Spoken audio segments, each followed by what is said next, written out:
Bonsoir à toutes et à tous. 13 000 milliards de francs CFA, c'est le montant du budget de l'État pour l'année 2024. Il a été adopté en Conseil des ministres ce mercredi. C'est 2 000 milliards de plus que l'année dernière. Robert Begré-Mambé, le chef du gouvernement, a échangé ce mercredi avec les ambassadeurs des États-Unis et de l'Union européenne en Côte d'Ivoire avec au menu coopération bilatérale. Et les Lions du pays de la Teranga, vainqueurs de la CAN en 2022, vont-ils conserver leur titre en 2023? C'est le rêve de la communauté sénégalaise en terre ivoirienne qui se prépare à soutenir son équipe avec passion et ferveur. Un conseil des ministres a été présidé par le chef de l'État Alassane Ouattara. C'est le premier du gouvernement Begré-Mambé 1 et au cours duquel un projet de budget de l'État pour 2024 a été adopté. Il s'élève à plus de 13 000 milliards de francs CFA. Les détails de Pierre Dipomela. Le gouvernement ivoirien se projette déjà sur l'année 2024. Au cours du tout premier conseil des ministres du gouverneur Mambé, présidé par le président de la République Alassane Ouattara, il a été présenté au titre du ministère des Finances et du Budget, 13 720,7 000 milliards de francs CFA, soit une hausse de 17% par rapport au précédent, lui, qui était de 11 694,4 000 milliards de francs CFA. Pour l'année 2024, la politique budgétaire sera orientée vers l'intensification des efforts de mobilisation des recettes intérieures, la gestion efficiente des charges de fonctionnement de l'État et la maîtrise de l'endettement public en vue de soutenir davantage la transformation structurelle de l'économie et la couverture des besoins sociaux et sécuritaires. Dans cette perspective, le projet de budget de l'État pour l'année 2024 privilégie les investissements dans les secteurs moteurs de la croissance, le renforcement des infrastructures socio-économiques, la consolidation du dispositif sécuritaire et l'accroissement des dépenses en faveur de la réduction de la pauvreté et des disparités sociales, notamment à travers la poursuite de la mise en œuvre du programme social du gouvernement, le PS-Gouv 2021-2025, avec un accent particulier accordé à la jeunesse à travers le programme jeunesse du gouvernement 2023-2025, le PJ-Gouv. Pour garantir l'atteinte de ces objectifs majeurs, le projet de budget de l'année 2024 est structuré en 31 dotations et 134 programmes déclinés au sein des institutions et des ministères. Il s'équilibre globalement en ressources et en charges à 13 720,7 milliards de francs CFA contre 11 694,4 milliards de francs CFA en 2023, soit une progression de 17,3%. Ce projet de budget, selon le porte-parole du gouvernement, est conçu autour de l'impératif de préservation et du renforcement de la soutenabilité des finances publiques, impactées négativement par la Covid-19 et la guerre russo-ukrainienne. Après le Conseil, le chef du gouvernement a reçu en audience l'ambassadeur des États-Unis et de l'Union européenne en Côte d'Ivoire. La coopération bilatérale était au cœur des échanges, comme nous le montrent Salif Yalekwe et Kimo Eric. L'ambassadeur de l'Union européenne auprès de la République de Côte d'Ivoire, Francesca Di Mauro, a échangé avec le chef du gouvernement ivoirien. Plusieurs questions à l'ordre du jour, notamment la coopération entre le pays et l'UE. L'Union européenne est le premier partenaire commercial et le premier investisseur en Côte d'Ivoire et une relation qui va se développer encore plus. Et nous aussi, nous sommes parmi les premiers bailleurs en dons et dans des appuis qui sont très variés, qui appuient la jeunesse, qui appuient la création d'emplois, qui appuient évidemment la durabilité, le cacao durable notamment, et puis tout ce qui est à faire avec paix et stabilité et inclut la sécurité au nord de la Côte d'Ivoire. Auparavant, Jessica Davis-Bas, ambassadeur des USA en Côte d'Ivoire, était dans les locaux de la primature pour un entretien également avec le locataire des lieux. On poursuit ce journal avec une bonne nouvelle pour la Côte d'Ivoire, l'ouverture prochaine d'une deuxième centrale électrique à biomasse dans la ville de Boundiali. Elle est possible grâce à une subvention de 600 millions de francs CFA de l'Agence américaine pour le commerce et le développement USAID, le pays qui renforce ainsi sa production d'électricité avec une énergie plus propre et plus durable. Moussani Kemar. À travers cette signature, la Côte d'Ivoire franchit une nouvelle étape vers sa transition énergétique. L'Agence américaine pour le commerce et le développement vient de signer un partenariat avec EcoStar Énergie Côte d'Ivoire pour développer une centrale électrique à biomasse de 25 MW dans la région de Boundiali, dans le nord du pays. La signature aujourd'hui d'une subvention d'assistance technique n'est qu'un exemple de notre engagement à travailler avec les partenaires ivoiriens pour favoriser une transition énergétique juste et propre, tout en faisant face à la crise climatique. La signature aujourd'hui de la première étape de la centrale électrique à biomasse de tiges de coton, d'une puissance estimée à 25 MW, apportera au nord du pays un développement économique ainsi qu'une nouvelle source d'énergie. Cette centrale sera alimentée principalement à partir de résidus de coton cultivés dans la région, ce qui fournira des revenus supplémentaires aux agriculteurs. L'initiative développée par EcoStar Énergie est un projet d'énergie renouvelable innovant qui placera la Côte d'Ivoire sur une trajectoire climatique conformément aux engagements internationaux du pays. Ce projet contribuera aussi au développement d'une chaîne d'approvisionnement agricole durable et la production d'énergie renouvelable à partir de combustibles locaux. La centrale à biomasse de Boundiali est un projet structurant qui permettra de valoriser une partie de l'important potentiel biomasse de la Côte d'Ivoire. Avec ce projet, des résultats significatifs sont attendus. À coût d'1 milliard de dollars, cet accord s'inscrit dans le cadre de la diversification de la production d'électricité en Côte d'Ivoire, en tirant parti d'une ressource renouvelable locale abondante. De la transition énergétique à la mode durable, allons à présent à Yamoussoukro. Certains créateurs ayant pris conscience de l'impact environnemental du secteur de la mode s'engagent de plus en plus dans des pratiques innovantes, avec notamment le recyclage de matériaux pour leur création. Nadjaïdja, Sylvanus Gay. Yamoussoukro, 220 logements. Styliste modéliste, Sia Kélé Prosper est installée dans ce quartier populaire de la capitale politique ivoirienne. Il y exerce depuis 20 ans son activité. Dans sa collection cette année, des tenues confectionnées à base de déchets plastiques et déchets textiles. Réduire la pollution de l'environnement, lutter contre l'insalubrité et le réchauffement climatique, c'est l'objectif principal de Prosper à travers le recyclage. Les sachets plastiques, on les prend dans les décharges et on les traite et puis on les réutilise. Dans les cérémonies de dot, les cérémonies de mariage, les mariages traditionnels, les mariages civils, les trucs comme ça, on peut utiliser même les sachets plastiques pour sortir des tenues vraiment exceptionnelles. Une prise de conscience qui rapporte gros, à en croire ce styliste modéliste, qui va jusqu'à étendre sa vision au mobilier.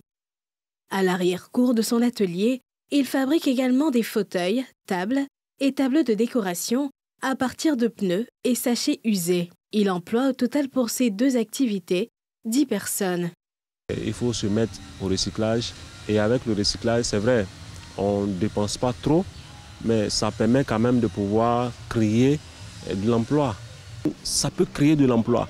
Aujourd'hui, avec ces choses-là, quand on vend, ça nous fait quand même un peu d'argent pour pouvoir vraiment subvenir aux besoins. Et plus tard, je pense que ça va s'agrandir encore. Pour mener sa sensibilisation à grande échelle, Prosper va participer à un défilé qui a rassemblé les acteurs de la mode de la région.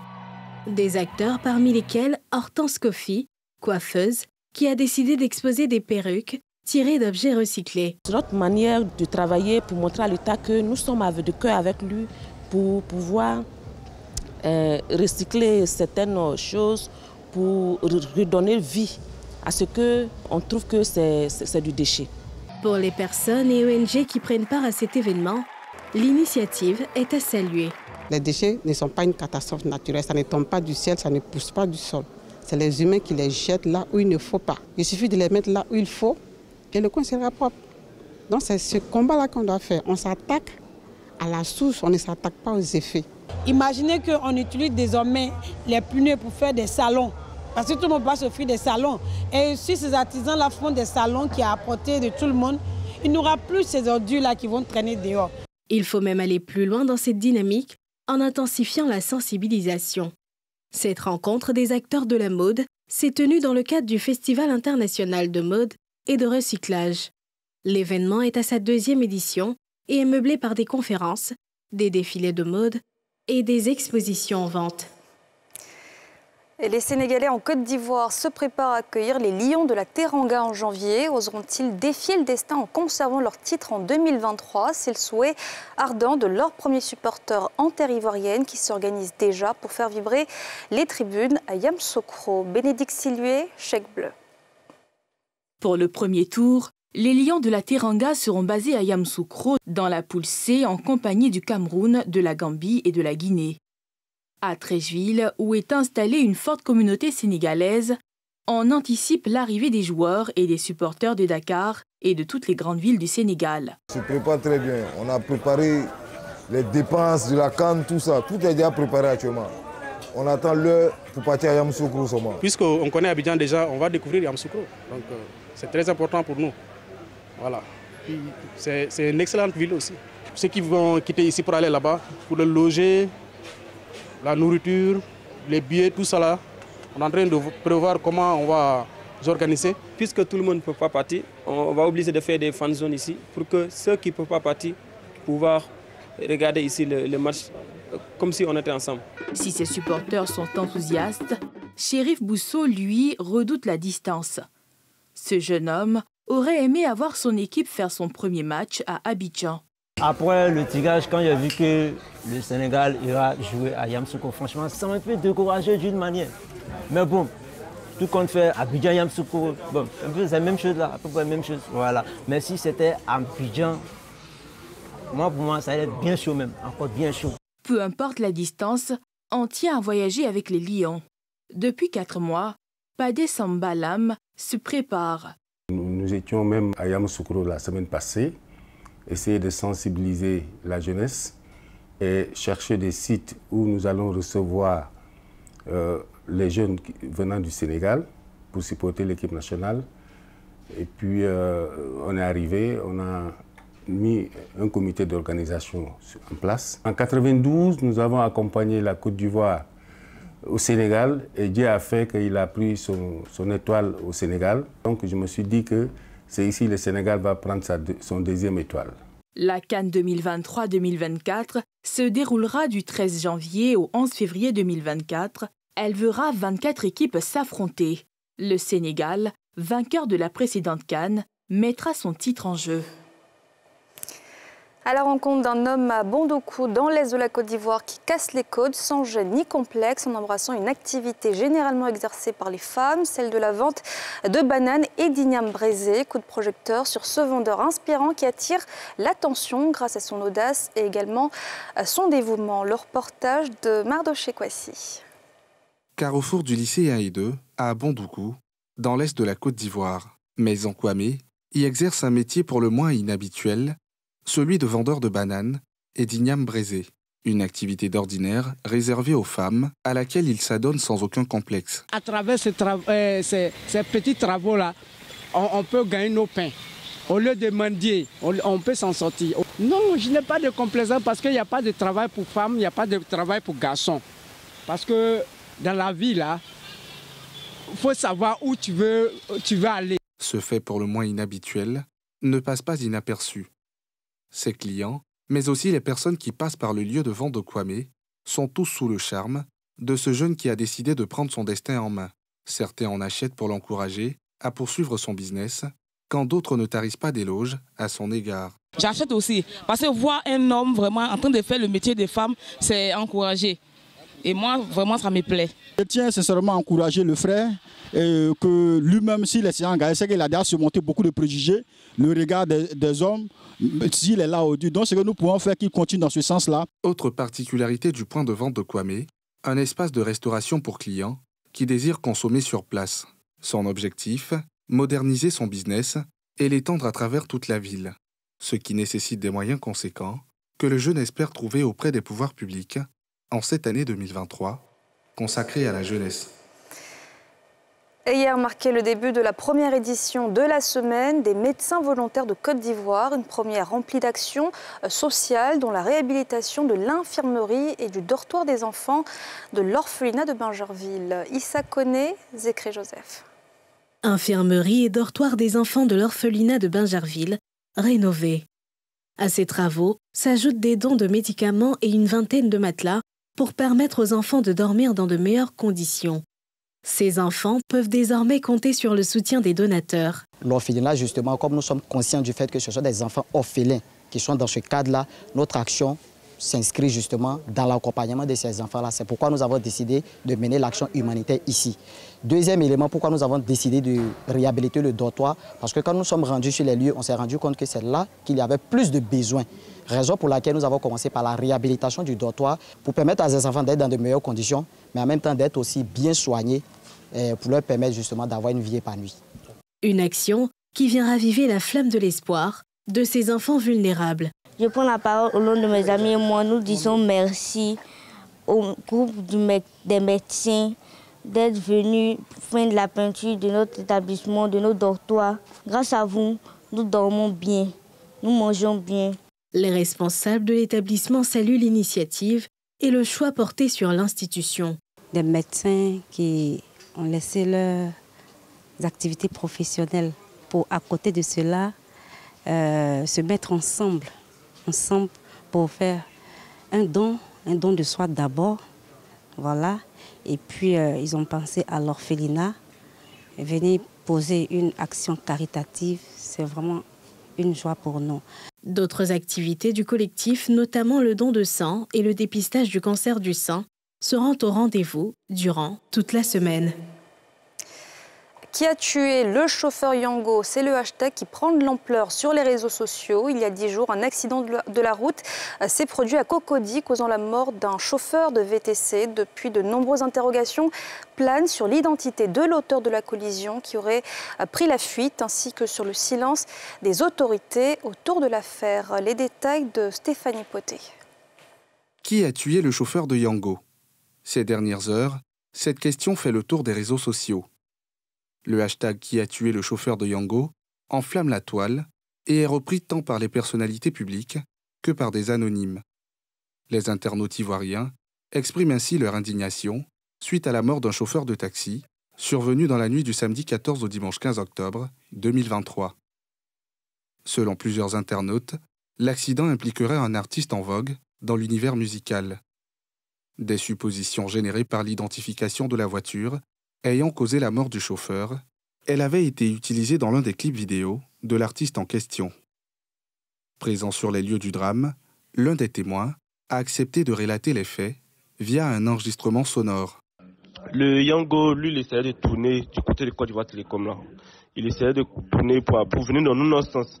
Maintenant, les jeunes, eux, quittaient, bon, je vais dire quoi, la voie de la Sodeci là. Voilà.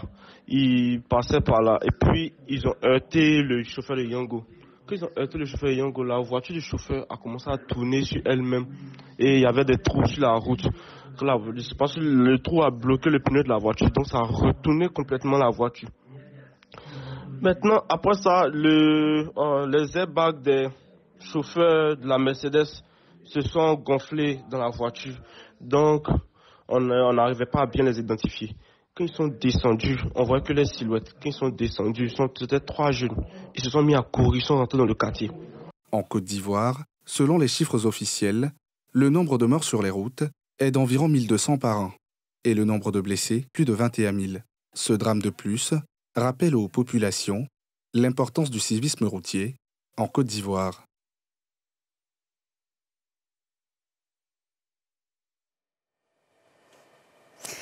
Et voilà, c'est la fin de ce journal. Merci de l'avoir suivi. On se retrouve dimanche à 18h30 dans NCI Reportage. Bonne suite de programme sur la nouvelle chaîne ivoirienne.